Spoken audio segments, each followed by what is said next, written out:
Here's your wrestling news for December 15th, 2022. And we're starting today with Mandy Rose, whose time with WWE came to a shocking end this week.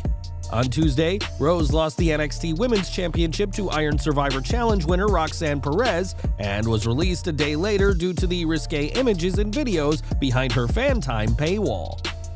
This content was recently shared online and went viral in a big way, including a video going around of a naked Rose speaking to fans from a swimming pool. This skinny dipping livestream was not the only NSFW video that was doing the rounds, though we at Slat Rock Wrestling will not be sharing any of this content. After all, this content was leaked illegally and violated the terms and services of her fan time agreement, as fans pay a flat rate for access to her paywall, but her NSFW material costs extra. Rose may have been an NXT star, but when she signed her last contract with WWE, she was on the main roster and therefore subject to a 90-day non-compete clause. Rose's fan time account was the reason behind her release, but this is something that the former NXT Women's Champion has been wary of for some time. Sean Ross Sapp reports that Rose has indicated to people within the company months ago that she was aware that the content and nature of her page could get her in trouble with management. It's worth noting we don't have any information now as to whether or not Mandy had requested the release, if it were on WWE's side completely or a mutual agreement. We've learned that in recent months, Mandy had indicated to others that she realized the content and nature of her page could get her in trouble with management. Compared to the likes of OnlyFans or Brand Army, FanTime puts much more emphasis on allowing fans to directly communicate with who they're supporting while still allowing talent to share exclusive photos and content. Mandy Rose is gone from the company, and while she may have predicted that the FanTime account would result in her termination, Rose knew that management weren't going to look too kindly on her ventures out of the ring.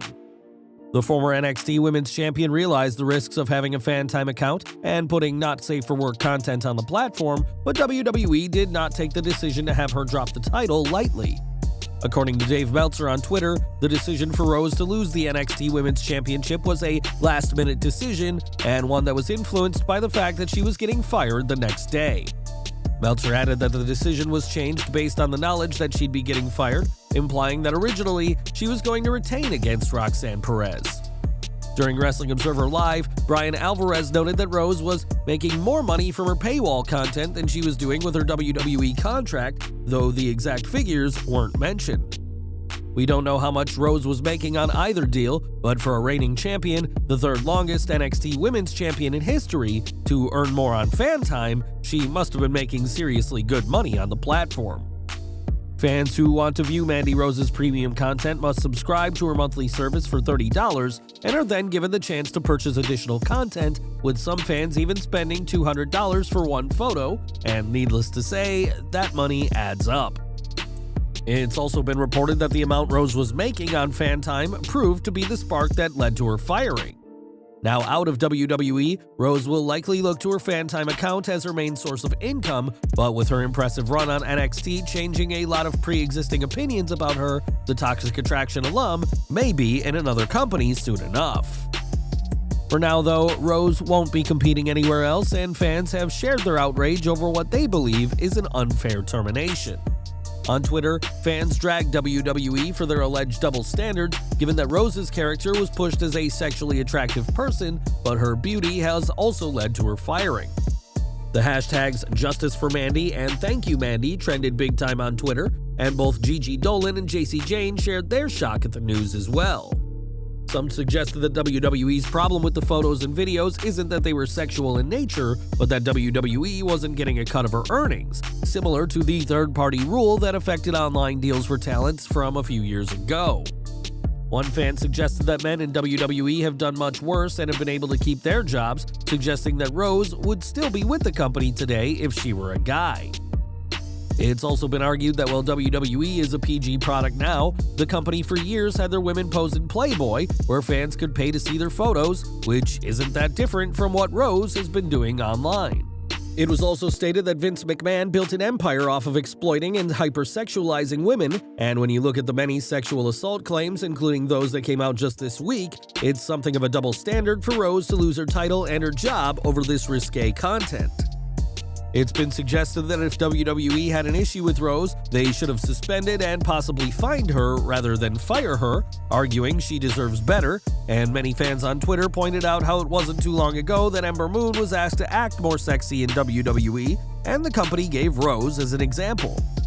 As you'd expect, there were some calls for Tony Khan to hire the Toxic Attraction alum, although fans responded by questioning if this was a good decision or not.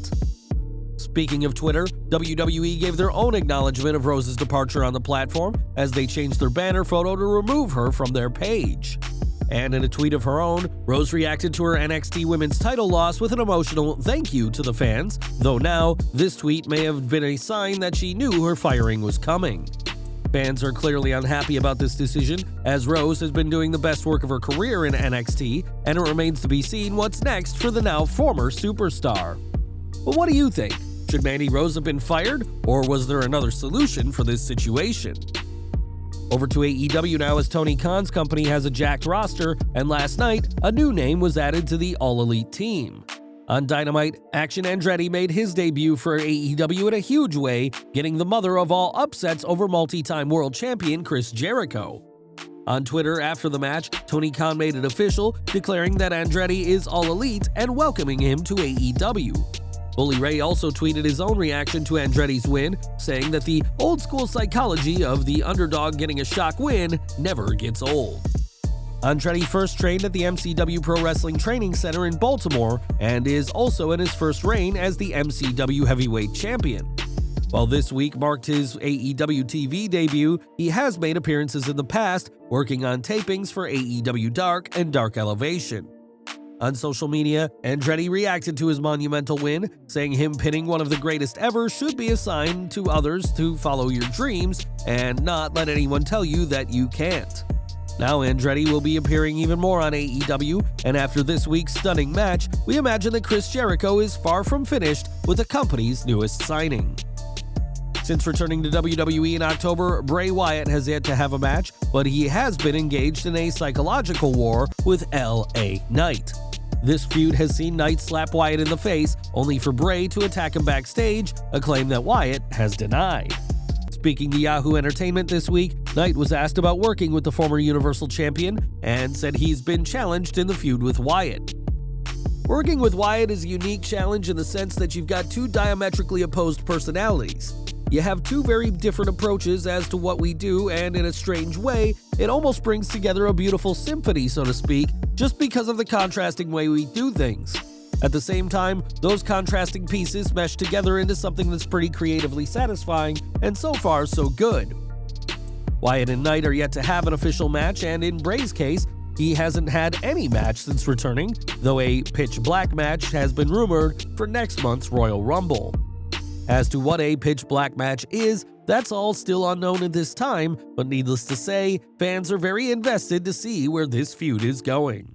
When Triple H took over as WWE's head of talent relations in July, he wasted no time in undoing some of the mistakes made by Vince McMahon.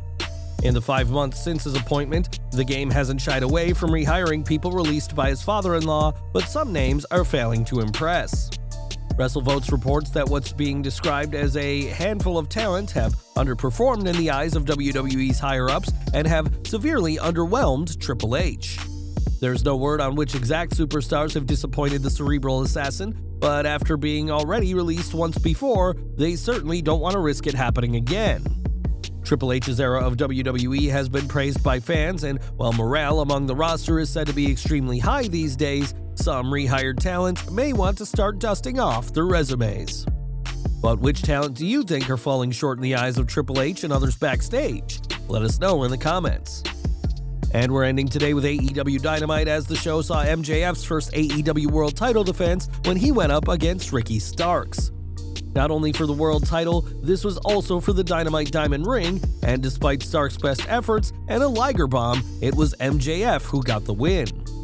MJF used a low blow to secure his win, but had little time to celebrate, as after the match, Bryan Danielson's music played, marking his return to AEW TV. Confronting MJF on the ramp, the champion made his way out of the arena through the crowd, while in the ring, Danielson raised Starks' hand in a sign of respect. It was Danielson who prevented Jon Moxley from attacking William Regal a few weeks ago, and the American Dragon also checked on Regal after he was blindsided by MJF. With MJF writing Regal out of the show, it looks like Danielson will be next in line for a feud with the holder of the Big Burberry belt, and with two of the best workers in the world today, this feud